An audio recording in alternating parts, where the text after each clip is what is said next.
Hola, ¿qué tal amigos? Sean bienvenidos a esta quinta transmisión de Aprendiendo Más. Les saluda su servidora Erika Rodríguez y el día de hoy me complace hablarles de un tema muy interesante, pero no lo haré yo sola. Recuerden que solamente aquí tenemos a los mejores invitados que nos hablarán de los siguientes temas como lo son conceptos de derecho constitucional, concepto de constitución, partes que integran la Constitución, la parte dogmática, la parte orgánica, la supremacía constitucional, la rigidez constitucional, la inviolabilidad constitucional y el procedimiento para reformar la Constitución. Bueno, estos temas nos ayudarán muchísimo ya que es importante conocer las garantías individuales y sociales que consagra la Constitución para ejercerlas en la vida personal y profesional. Así que ya sabes, esto se va a poner muy bueno. Te invitamos a que te pongas cómodo y que te quedes hasta el final de esta transmisión. No se te olvide darle like y suscribirte al canal. Bueno, como cada transmisión vamos a darle la bienvenida a nuestros invitados y para ello está con nosotros la licenciada Arely Mejía. Hola, es un gusto estar aquí y poder compartir esta información aquí a los compañeros y sobre todo al público que está en casa. Gracias, Arely. Obviamente también está con nosotros el licenciado Kevin Romero. Hola, así es como en cada transmisión vengo a compartirles un poco de mi conocimiento y espero les sirva de mucha ayuda. Claro, y bueno, no podía faltar la presencia del licenciado Alex Montalvo. Es un gusto estar aquí, gracias por la invitación. Todos juntos vamos a aportar mucho al programa. Así es, y como en cada transmisión, no podía faltar tampoco la presencia del licenciado Julio Ramírez. Bien lo dices, Erika, hoy venimos con todo para que a nuestros amigos que nos están escuchando desde la comunidad de su hogar tengan una mejor noción de lo que es el derecho constitucional y administrativo. Así es, bien lo dices, y sin tanto rodeo vamos a entrar al tema. Muchas veces nos preguntan qué es el derecho constitucional y uno no sabe qué responder. Bueno, suele pasar, y es que el derecho constitucional integra una importante rama en la ciencia jurídica, o sea, de la disciplina cultural que estudia el derecho como conjunto de normas de conducta. Así es, y muchos autores tienen diferentes conceptos sobre el derecho constitucional, pero creo que es más entendible la de Pietro Caropalo, que nos dice que es una rama del derecho público que estudia la constitución del Estado, o sea, el ordenamiento de los órganos constitucionales del Estado y las relaciones fundamentales entre el Estado y los ciudadanos. Felipe Tena Ramírez considera que el derecho constitucional es la doctrina individual y específica de determinado régimen del Estado, y es por todo ello el común aliento jurídico de cada pueblo, la expresión más alta de su dignidad cívica y el complejo más íntimo de su historia. Bielsa define el derecho constitucional como la rama del derecho público, que regla el sistema de gobierno y formación de los bienes públicos, su estructura y atribución, y que establece o reconoce principios, declaraciones, garantías, los derechos, deberes privados, públicos, de los ambientes como miembros del cuerpo político. De acuerdo. Después de tanto concepto, en conclusión, tiene como objetivo primordial el mantenimiento de Estado del Derecho y de las leyes fundamentales del ser humano y pues también regula los poderes públicos. Podríamos decir que casi estudia la Constitución. El estudio de una constitución obviamente comprende el de todas las disposiciones que se agrupan en diferentes instituciones o materias. Por ende, el derecho constitucional debe abarcar todas las instituciones o materias que en la Constitución se encuentran normadas. Y bueno, existen muchos ejemplos para entender mejor lo que es el derecho constitucional al nacer. Somos registrados como ciudadanos. El derecho determina que a partir de este momento tenemos determinados derechos y obligaciones al comprender en cualquier comercio el intercambio está regido por el derecho mercantil. Si las compras son hechas en un comercio que tiene empleados, el trabajo del empleado está regido por el derecho del trabajo. Es decir, que al comprar un periódico actúan también normas definidas por el derecho mercantil y del trabajo. El contenido del periódico está también regulado por el derecho civil, que garantiza la libertad de expresión, pero que también protege la privacidad, al inscribir a nuestros hijos a la escuela, seguimos normativas del derecho civil. Y bueno, cada acto que realizamos sin darnos cuenta puede pertenecer a este tipo de derecho o de otros, pero tienen un lazo que los une.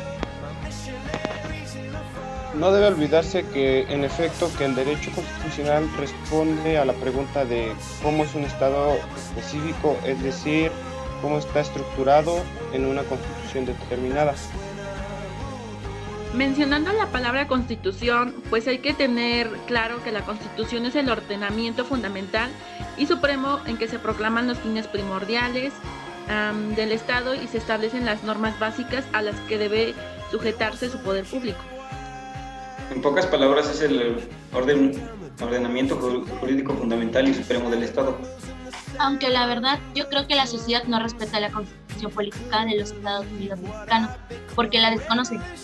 Hoy en día, los estereotipos sembrados en la mente de la sociedad son de belleza, de moda, de lo último en tecnología, dijera un profesor de Bob Esponja, pero de los temas de derechos humanos resultan vacíos y distantes para la sociedad que no tienen una opinión sobre sus garantías y derechos humanos. Lo creo, probablemente hay personas que saben de estos temas. Yo más bien creo que la falta de cultura de los derechos humanos involucra a una sociedad que se queja de muchos males de todas las autoridades y no puede defenderse porque no conoce bien sus derechos o sus obligaciones. Pues bueno, es ese punto, creo que por esa razón se está haciendo esta transmisión, para que la persona conozca más acerca de este tema. Por ejemplo, en el tema de la transparencia no se explica correctamente que los recursos públicos son del pueblo, no de la autoridad, que un cargo debe procurarse para servir a la ciudadanía, no para servirse del uno mismo o del trampolín político, que los programas sociales son para beneficio social, no para involucrar a actores políticos con presencia ante sus programas. En este punto sí me molesta. Claro, otro ejemplo es la explicación de que no vivimos un Estado de Derecho multirepetido en medios cuando este concepto no existe en nuestra Constitución. Muchos discursos políticos señalan que se violenta el Estado de Derecho, que estamos construyendo un Estado de Derecho, que vivimos en un Estado de Derecho y no es verdad. Yo más bien creo que ante la falta de normas que orienten el llamado mandato constitucional, en el que juran defender, guardar y hacer guarda constitucional federal las leyes que emanen de esta el mandato de fidelidad a la Constitución, ha sido una burla. Los medios de comunicación solo elevan el ungido electoral, la protesta constitucional, y todo esto es un teatro y no es ya una solemnidad constitucional, es decir, también una formalidad legal que tiene que cumplirse. Me viene a recordar la gran cantidad de los llamados memes que todos conocemos en torno de que cada noticia distorsiona la realidad jurídica y pues un político también es salvable por estos memes ya que les permite distorsionar la verdad constitucional, es decir, los verdaderos actos que ellos están haciendo. Bueno, las instituciones gubernamentales deben promover los derechos humanos, los derechos públicos, la actividad que realizan y ser transparentes en este nuestro tiempo tan falto de valores y tan falto de la aplicación de nuestros derechos constitucionales. Obviamente, pero creo que la historia de nuestra Constitución es muy amplia. Por algo es que se hizo independientemente de que estemos en un país corrupto, pues eso no quitará nuestros derechos y garantías, que bueno, más adelante estaremos hablando de esto. Ahora hablemos un poco acerca de las partes que integran a la Constitución. Por lo que tengo entendido, se dividen en dos. ¿Podrían explicarme cada una de ellas? Tienes toda la razón. Son dos partes, la que integran a la Constitución. Una es la dogmática y la otra es la orgánica. Para que pueda ser mejor entendido, explicaremos una por una. Comencemos con la dogmática. Para empezar, la parte dogmática de la Constitución se refiere a aquellos preceptos mediante los cuales se conceden derechos a los gobernadores y fijan espacios mínimos de libertad, protegidos de la afectación por la función autoritaria.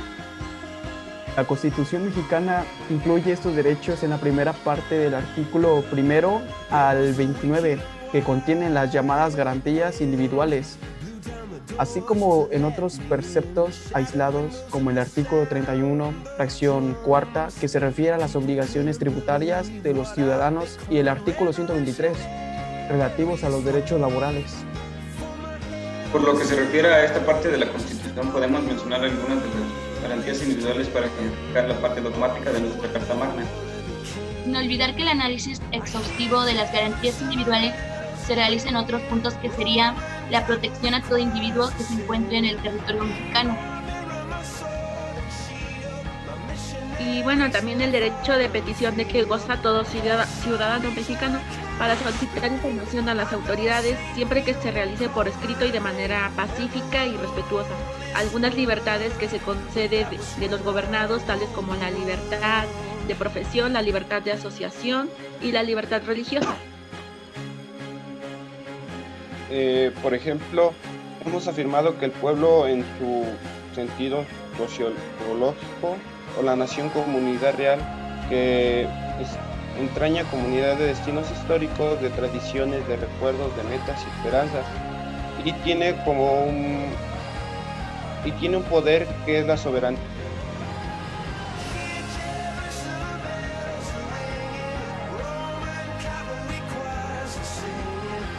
Por ejemplo, hemos afirmado que el pueblo es un sentido sociológico o nación comunidad real que entraña recuerdos de metas y esperanzas. Tiene un poder que es la soberanía como capacidad de autodeterminación. Este poder es prejurídico, en cuanto que existe en el mundo fenómeno, y es fuente al mismo tiempo del orden fundamental del derecho o normatividad básica mediante el cual se crea el Estado. Ahora bien, el propio poder o soberanía no se agota en la producción de este derecho, pues el pueblo o la nación siempre lo conserva como factor dinámico en situaciones potencial, que se actualiza cuando se transforma esencialmente el orden jurídico fundamental del Estado o Constitución, ya que teóricamente nunca puede venderse.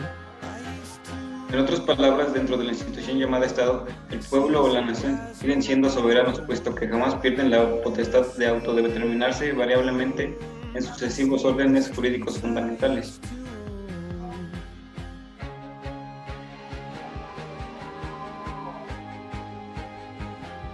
Y generalmente, como ha sucedido en la historia política, el pueblo o la nación se inclinan por el sistema democrático. Este querer no es el único en el ámbito de las posibilidades, toda vez que si así fuese no habría autodeterminación sino predeterminación, o sea, no habría soberanía. Y en la democracia rige el principio de la soberanía del pueblo. Todo el poder estatal procede del pueblo. En la autocracia, el principio de la soberanía del dominador. El jefe del Estado reúne en sí todo el poder del Estado.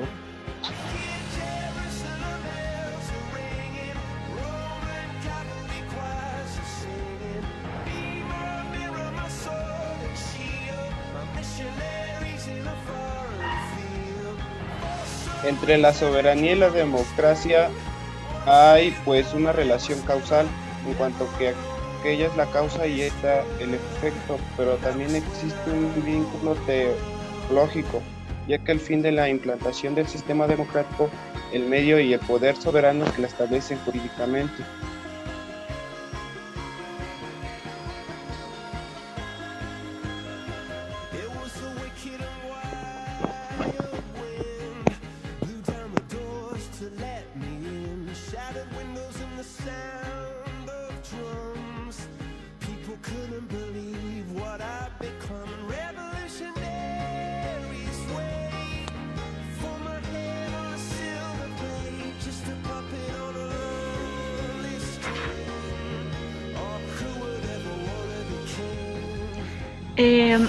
Ahora bien, ya creada la democracia como forma de gobierno, el orden jurídico fundamental que la instituye para ser congruente con la misma de su creación, que es la soberanía popular, debe declarar dogmáticamente y por simple vía reconstitucionalmente recognitivamente no constitutiva que el poder soberano radica en el pueblo o en la nación y que el poder público del Estado causado de derecho dinama la soberanía. Dicha declaración en el fondo no tiene sino un valor teórico, pues ninguna norma jurídica puede arrebatar al pueblo su poder soberano, o sea que el pueblo nunca se compromete a no variar el orden de derecho en que se autodeterminó. En resumen, un sistema de gobierno es democrático cuando el orden jurídico fundamental en que se implanta reconoce declarativamente que la soberanía reside en el pueblo. Esto quiere decir que cuando en su nombre la Asamblea constituye y reitera que el poder soberano a él y solo a él pertenece, de lo que se concluye que el primer elemento del que tratamos no es sino una fórmula dogmática que se contenga en la Constitución. Debemos advertir que aún sin la mencionada declaración del régimen democrático puede existir y operar si reúnen los demás elementos necesarios. Lo cierto es que la declaración dogmática referida cuando menos debe conservarse como un signo o lema de significación de la colectividad como elemento humano del Estado. Así como en las monarquías absolutas la fórmula de legitimidad gubernativa del rey expresaba que éste recibía su poder de Dios, en la democracia la legitimidad de las autoridades del Estado procede al menos una hipótesis o en teoría de la voluntad del pueblo. Aunque muchas veces en la realidad política de ciertos países que se titulan democráticos ocurre todo lo contrario. Muy bien, ahora pasemos al siguiente tema, que es la parte orgánica, y para eso tenemos a nuestros invitados que nos darán a conocer un poco sobre el tema. Adelante, compañeros.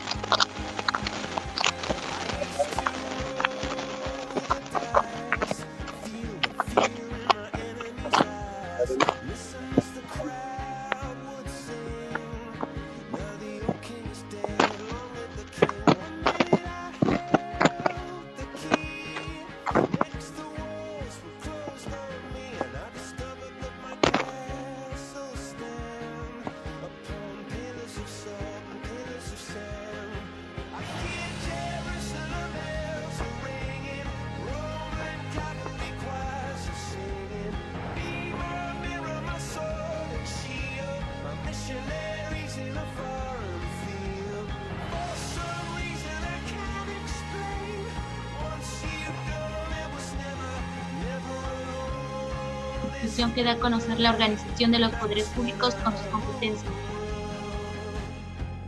Cabe mencionar que contiene un capítulo que da a conocer las partes o los integrantes de una federación. En esto también se da a conocer la división de poderes y señala las responsabilidades de los funcionarios públicos. En el capítulo 1 nos habla de la soberanía y la forma de gobierno. Esta reside esencial y originalmente en el pueblo.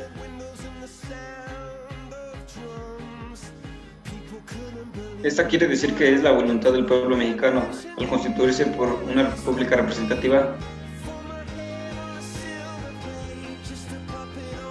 Y claro, sea democrática, laica y federal. Y está compuesta por estados libres y soberanos, y todo va dirigido a su régimen interior, y claro, por la Ciudad de México, todos unidos en una federación. Cabe mencionar que en este el pueblo ejerce su dominio por medio de poderes de la Unión. Y la renovación de los poderes legislativos y ejecutivo. Y claro, no solo nos habla de eso, sino que también sobre los integrantes de la Federación y el territorio nacional. Estás en lo correcto. Primero que nada nos menciona a que el territorio nacional se comprende por las partes de la Federación de los Estados. Pero primero que nada, ¿cuál es la entidad federativa? Pues la entidad federativa es la Ciudad de México. Esta sede los poderes de la Unión y el capital de los Estados Unidos mexicanos. Bueno, ¿y qué quiere decir cada una? O bueno, ¿qué otra cosa más nos pueden compartir? Bueno, daremos un poco de información acerca de la división de poderes. Primero que nada, el supremo poder de la federación se divide en tres: es legislativo, ejecutivo y judicial. El legislativo se deposita en un Congreso General que se divide en dos cámaras o dos grupos, una de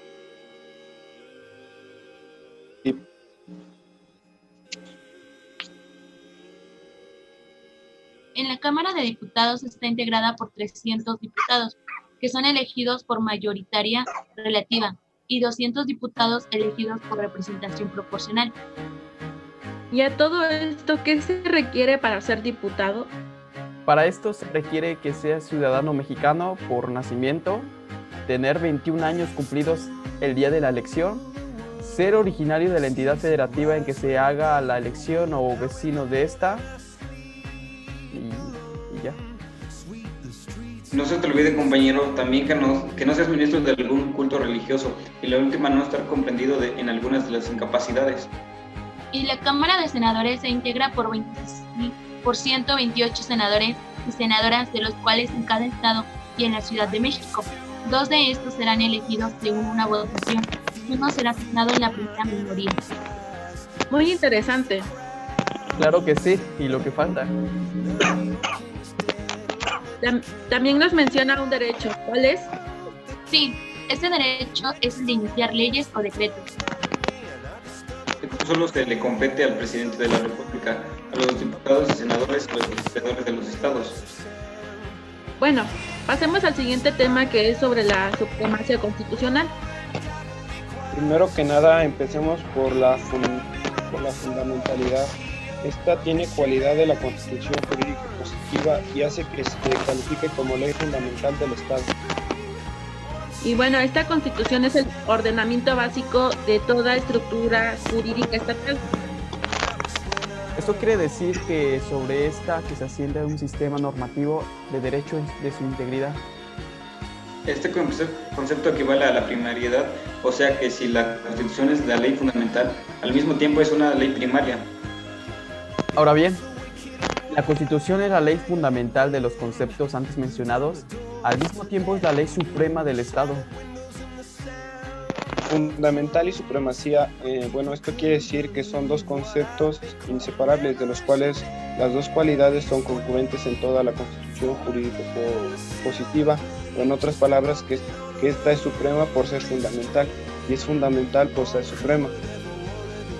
Pero ¿dónde o cuál es el principio de la supremacía constitucional?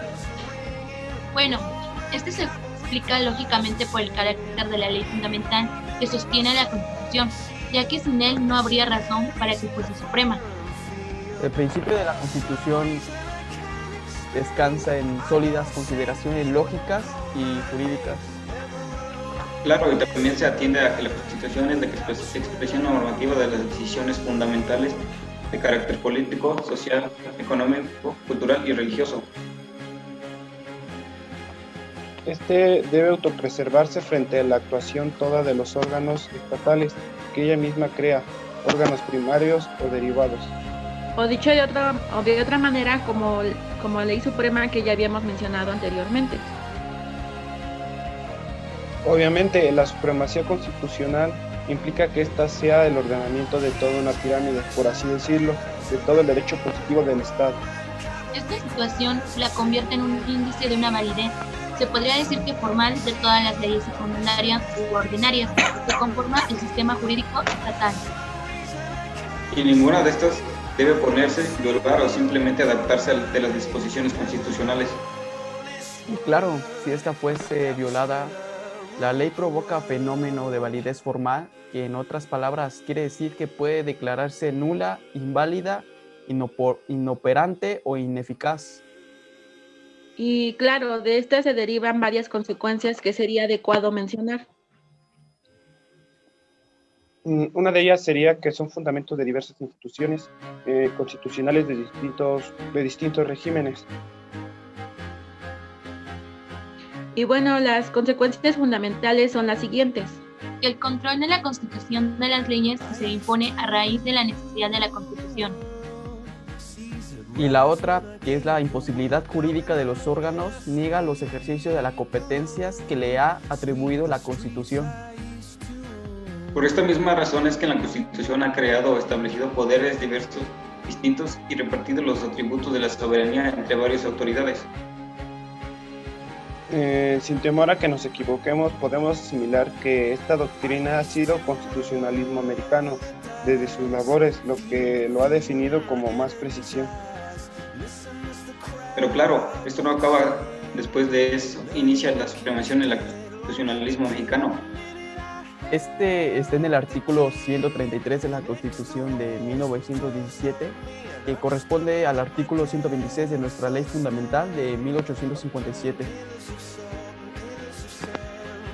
Para hacer la primera parte del propio artículo, quiere decir que el carácter de la supremacía, no solo de la Constitución, sino también a las leyes dadas por el Congreso Federal que resaltan de ella. El artículo 133 de la Constitución dice que el principio de la supremacía de la ley fundamental está compuesta de partes según hemos mencionado. Una es que se contiene dicho principio por modo declarativo o dogmático. Y otra en que la impone de manera que expresa la observancia del mismo a los jueces de cada estado. Pero claro, a pesar de las disposiciones puede haber en las constituciones o leyes en los estados. Pero a todo esto, ¿qué es la rigidez constitucional? Bueno, la rigidez constitucional es un elemento de que se vale el constituyente para asegurar políticamente el resultado y la perdurabilidad de su obra y jurídicamente para establecer la supremacía del texto constitucional sobre otras normas. Estas finalidades se buscan alcanzar estableciendo un procedimiento tipificado para modificar válidamente, sea en perfecta continuidad jurídica, las disposiciones constitucionales. O sea, es que casi no me queda claro. Ay, Erika, pues mira, la rigidez es una característica que solo se puede dar en las constituciones escritas, advirtiendo que no existe paralelismo entre la dupla rigidez, flexibilidad, por un lado, y constitución no escrita, por el otro. En efecto, no solo hay rigidez propiamente dicha en las constituciones escritas, pues puede haber flexibilidad también en constituciones escritas. Por ejemplo, se requiere no solo el consentimiento del Congreso Federal o de la convención convocada por este a instancias de los legisladores de 2/3 partes de los estados, sino también el de los legisladores o convenciones de 3/4 partes de los estados. Ok, estoy entendiendo. Pero cuéntenos más de este tema. ¿La rigidez puede ser una clasificación? No creemos que la rigidez sirva como criterio de clasificación de constituciones, porque no llega a configurar un tipo constitucional definido en la medida que todas las constituciones tienen un cierto grado de rigidez en un sentido amplio o político. En efecto, la rigidez en sentido estricto es característica en gran parte de las constituciones y se encuentra ausente solo en el sistema constitucional británico o sus imitaciones. Además, estimamos poco útil una clasificación que tenga, por un lado, la casi totalidad de las constituciones existentes y, por otro lado, solo el caso excepcional, pues más que una clasificación, estamos ante un caso de regla de excepción. Pero hay una rigidez material y formal, ¿verdad? En sentido material o político, la rigidez tiene un carácter amplio que no coincide con el concepto de rigidez propio de la dogmática constitucional. La rigidez constitucional en sentido amplio alude a la genérica existencia que todo sistema constitucional ofrece a las prestaciones y a las insinuaciones de modificaciones que provienen de la realidad social, política o económica. Es un fenómeno de naturaleza política, dado que la firmeza del sistema constitucional vigente se apoya en la constancia de la voluntad política de los detentadores y destinatarios del poder, y perdurará mientras ésta subsista con fuerza suficiente para mantenerse. Sí, pero esta noción de rigidez la encontramos en todas las constituciones, incluso en las predominantes consuetudinarias y flexibles. Justamente la Constitución inglesa, modelo de constitución escrita y flexible, en los hechos, ha sufrido muy pocos cambios en su larga vida, es decir, es la que ofrece un mayor grado de rigidez en este sentido amplio o político. Ok, pero ¿y qué me tienen que decir de la formal? Pues lo expuesto nos lleva a analizar el concepto propiamente constitucional de la rigidez, que según lo elaborado por la dogmática constitucional es de naturaleza jurídico-formal, En efecto, un elemento formal, el procedimiento de reforma agravado, es el que, al dificultar la modificación de los derechos constitucionales, provoca como consecuencia una relativa invariabilidad del texto de la Constitución, es decir, la rigidez constitucional. Es necesario dejar señalado que esta categoría conceptual solo es aplicable partiendo del supuesto de una constitución ya existente, pues precisamente debe preceder un texto constitucional que establezca con anticipación las pautas formales sobre las que se funda la rigidez. En efecto, solo pretendiendo una constitución que tenga establecido un procedimiento de enmiendas con condiciones y requisitos que dificulten el empleo, podrá tener lugar la rigidez constitucional, es decir, la aparición de tal característica en la Constitución. Y Una vez- bueno, a continuar. Una vez hechas Bueno,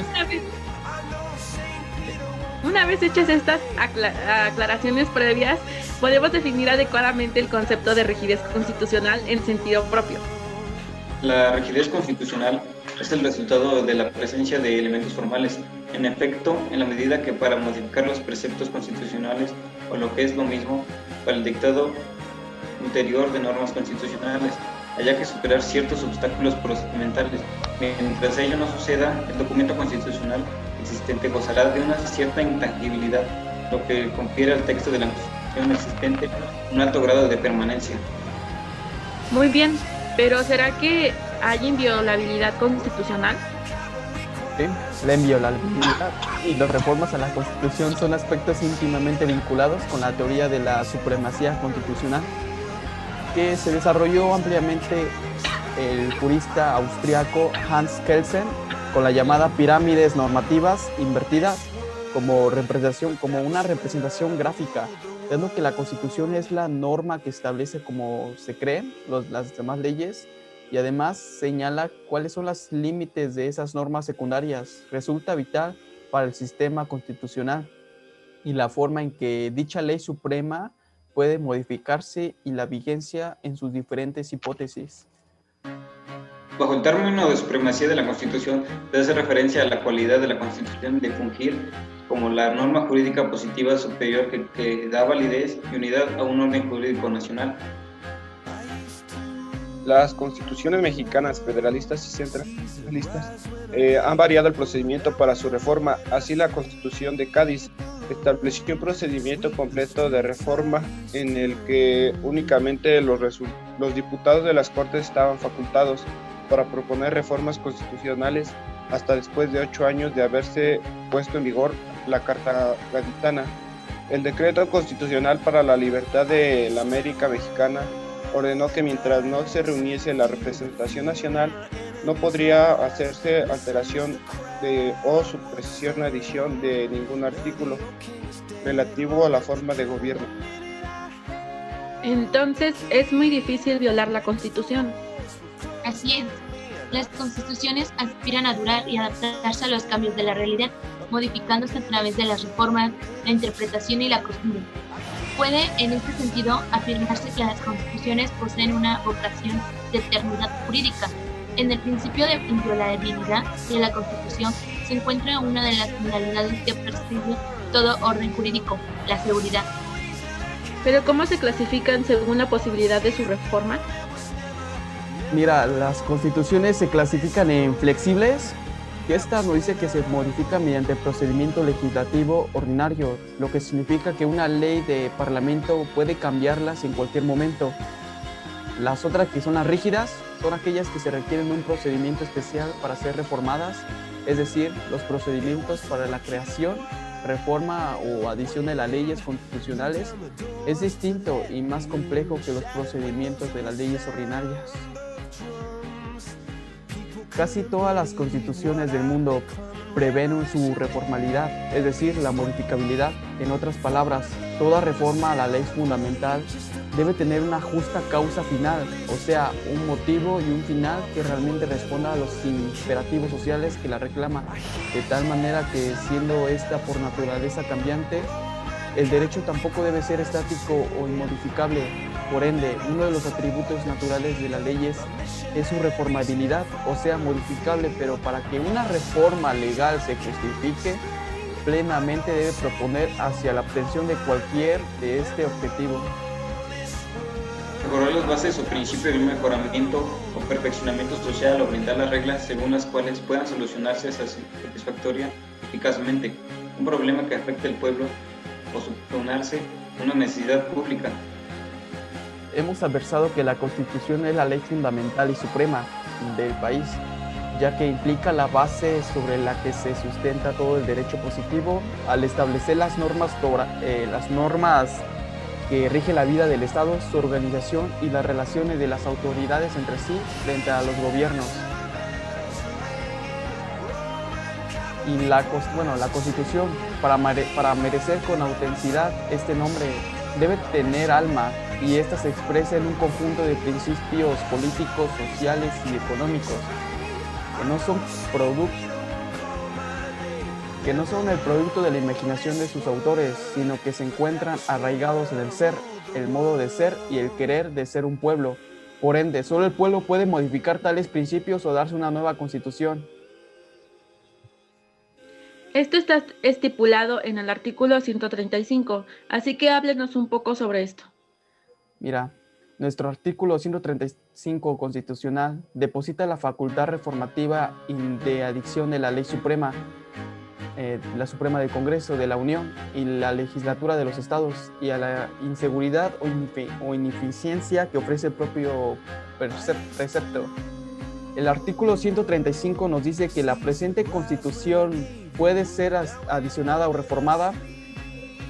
Para que las adiciones o reformas lleguen a ser parte de la misma, se requiere que el Congreso de la Unión, por el voto de las 2/3 partes de los individuos presentes, acuerden las reformas o adiciones y que éstas sean aprobadas por la mayoría de la legislatura de los estados y de la Ciudad de México.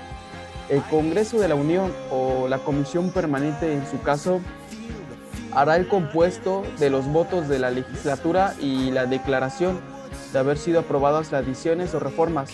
Van a decir quién ganó. Bueno, estas van a decir quién ganó. La Comisión Permanente es la que entra en sesión cuando el Congreso de la Unión está en receso. En efecto, basta que las 2/3 partes de los diputados y cámaras de senadores acuerden las reformas y adiciones a la Constitución y que éstas sean aprobadas por la simple mayoría de las legislaturas locales para que la alteración constitucional que formen el quórum en ambas.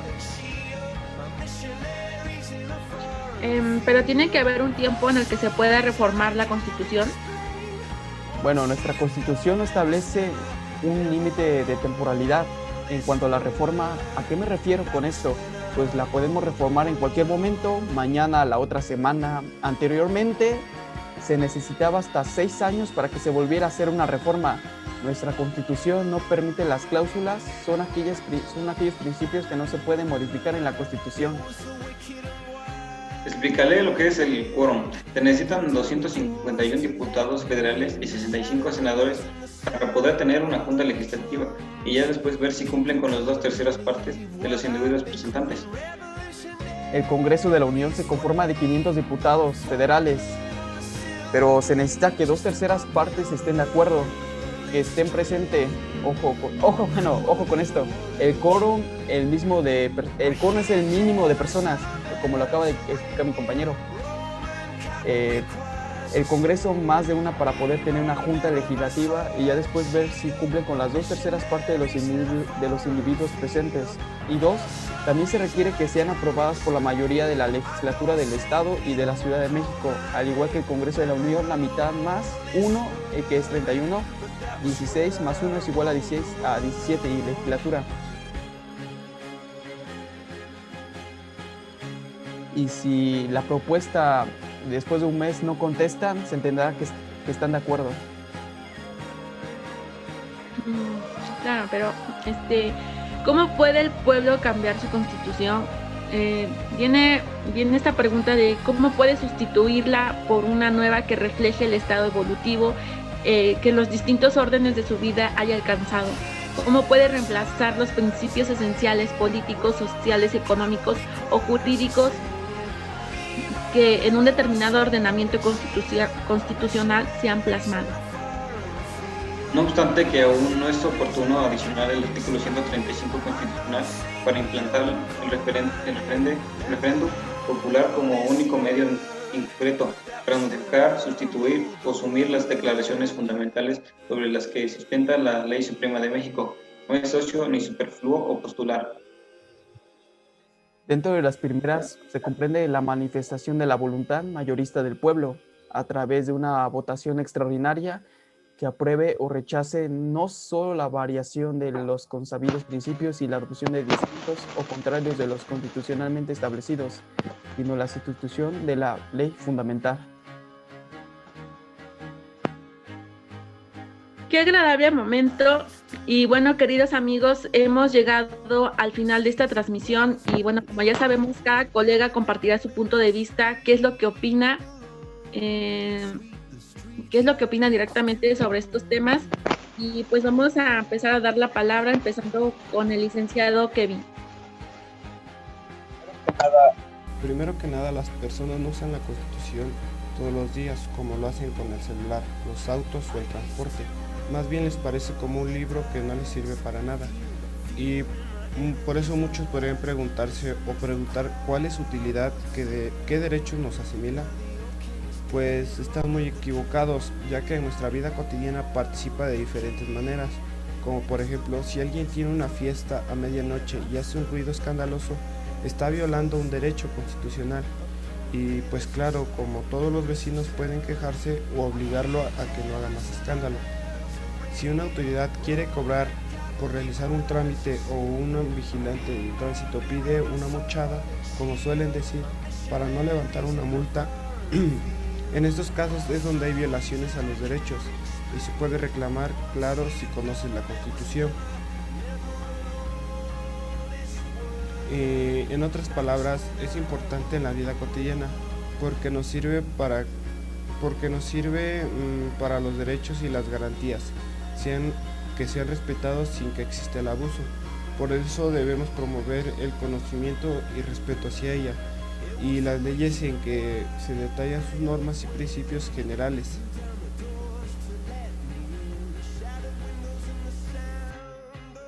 Para mí esta unidad nos da como conclusión que la Constitución es la base fundamental de nuestros derechos y obligaciones como ciudadanos de este país, además que es también la que dicta cómo deben estar divididos los poderes. Claro que esto, como ya se vio, es subjetivo. No todo lo que está en la Constitución se lleva a cabo. De ahí surgen las controversias constitucionales, las secciones de anticonstitucionalidad. Problemas en Oaxaca son el reflejo de un México cambiante, de una democracia frágil por su reciente evolución en el cambio del poder político. El derecho constitucional debe de servir como fuente de la democracia de un sistema federal y como las armas de la parte de ella, y siendo siempre y veraz, transparente en su cumplimiento. Que si la ciudadanía pide y exige un cambio, los gobernantes lo hagan con apego a la ley, que dejen de hacer lo que quieren, que empiecen a oír las diferentes opiniones. No es tarde para cambiar lo que hoy se ve como un país desolado, sin ley, sin autoridades verdaderas. Cambian la seguridad social por el interés público y económico. Es lo triste del país. La Constitución no nos ayuda en mucho, ya que a todos nos vale lo que dice. Al menos yo espero que esto se haya entendido y nos demos cuenta de cómo actúa la Constitución.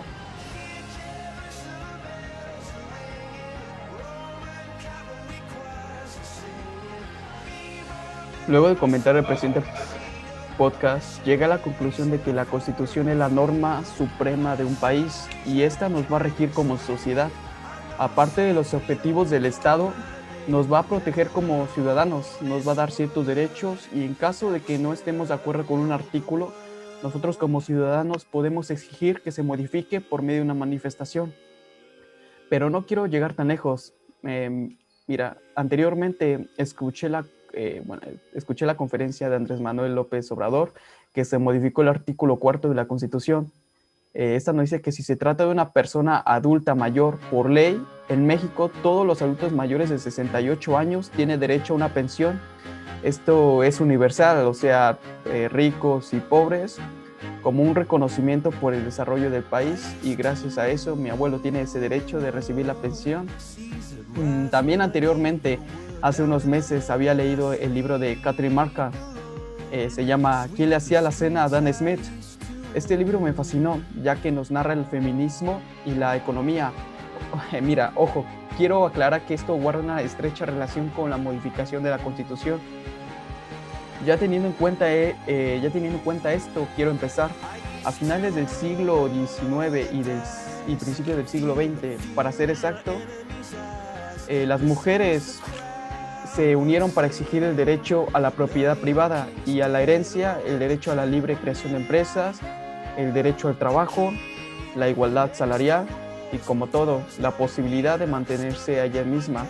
Este movimiento feminista, como mencionaba anteriormente, por medio de una manifestación, ha tenido como objetivo hacerse esos privilegios tradicionalmente acaparados para el hombre, y ahora, como nos marca la Constitución, como nos marca la Constitución, es que el hombre y la mujer son iguales. Un ejemplo más pacífico de mi vida cotidiana es que siempre, en general, tenemos derecho a la educación, y otra cosa de lo que me ha pasado es que esos vecinos ruidosos que ponen su música alto, me dan ganas de denunciarlos por ruidosos, o cuando a la policía se le da la típica mochada por no llevar la licencia de conducir, y en fin, entre muchas otras cosas más. Lo que puedo decir es que su existencia es indispensable. Sin leyes no se puede constituir un Estado.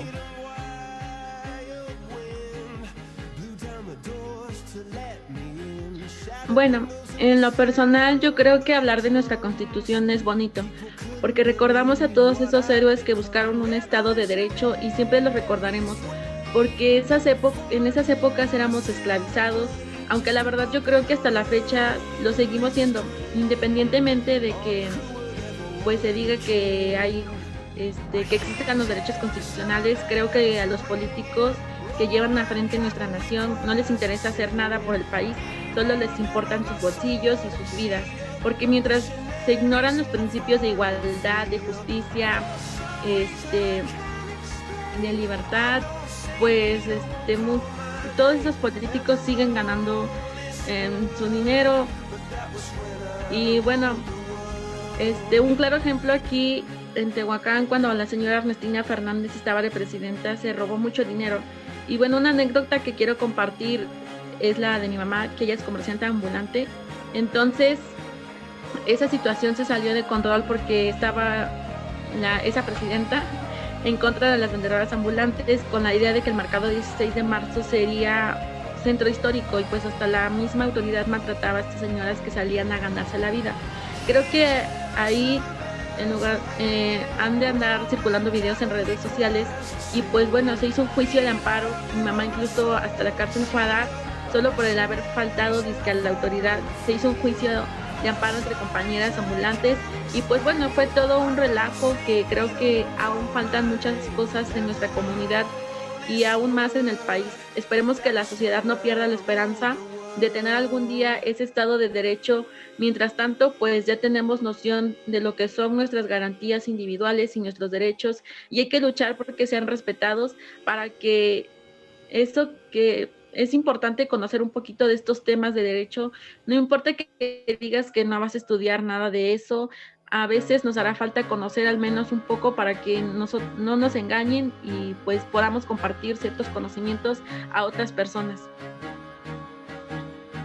Bueno, como opinión personal, creo que la sociedad ha llegado a un punto en que ve a la Constitución como un adorno, porque seamos sinceros, varios artículos no son respetados. Supuestamente es para regir jurídicamente el país, y esto debería ayudar a que como sociedad nos respetemos mutuamente. Pero, por ejemplo, la libertad de expresión lo podemos ver mucho en la escuela. Si un niño o niña comentan acerca de algo que a los demás no se les hace lógico, se empiezan a burlar y ya le hicieron burla todo el día, si es que te va bien, porque si no pueden burlarse de lo mismo toda una semana. Entonces, ¿dónde quedó eso de que tengo libertad de expresión y lo que digo para los demás es algo gracioso? Otra cosa que vemos mucho en común, como ya se había mencionado anteriormente, los típicos memes. Yo he visto cómo en el grupo del salón de mi hermano suben memes de sus propios compañeros. O sea, ven que ya pusiste una cara o estás en cierta posición, ya te tomaron la foto y con eso ya pasas a hacer burla de los demás. ¿Dónde queda el respeto que tú como persona mereces? Y este tipo de cosas no tienen castigo porque ya es algo normal para todos. Ahora, si lo vemos desde un punto político, están las votaciones. Se supone que tenemos derecho a votar para así poder elegir a los gobernantes. El problema es que hay personas que no votan porque creen que siempre hemos tenido. Lo que no razonamos es que ya hay muchos que piensan lo mismo que tú, y si juntamos los votos de todo ese grupo es una gran cantidad que se queda perdida, que tal vez ayudarían a elegir a un mejor gobernador. Además, hay peores situaciones en las cuales vendemos nuestro voto a un político, que lo único que lo logrará con el país es llevarlo a la perfección. Porque si fuera un buen líder no tendría por qué comprar votos, debería ganarse a la gente con acciones que ayuden a mejorar al país o al Estado. Pero esto es nuestra decisión porque tenemos libre albedrío. Por último ejemplo, es que desgraciadamente a veces la ley no es muy justa, porque lo podemos observar en un video que también circuló mucho en las redes. Era sobre un ladrón que se subió a una combi en los cuales iban puros hombres y al tratar de asaltarlos lo golpean los pasajeros. Lo ilógico es que al final querían meter a la cárcel al hombre que golpeó al ladrón por querer defenderse. O sea, para empezar, ¿quién tuvo la culpa desde el principio? Pues es obvio, que el ladrón. Los hombres lo único que quisieron hacer es defenderse, pero la ley no lo ve así, porque entonces necesitaban que el ladrón lastimara a alguno de los pasajeros para que puedan tomar represalias sobre este. Pero bueno, creo que el cambio para un mundo mejor lo deberíamos realizar nosotros como sociedad. Pues eso es muy cierto y pues muchas gracias a todos por sus conclusiones y sobre todo muchas gracias a nuestros invitados por su participación, pero sobre todo gracias a ustedes que nos escuchan desde casita. Si te ha gustado este video podcast, no se te olvide darle like y suscribirte al canal. También puedes darnos tu opinión en los comentarios y pues bueno, ha sido un gusto estar con todos ustedes en esta quinta transmisión de Aprendiendo Más. Espero que les hayan gustado, tuvimos algunos detallitos por ahí, pero por favor no se te olvide darle like a este video podcast y esto ha sido todo. Muchas gracias por tu atención, gracias por quedarte hasta el final de esta transmisión. Esto fue Aprendiendo Más y hasta la próxima.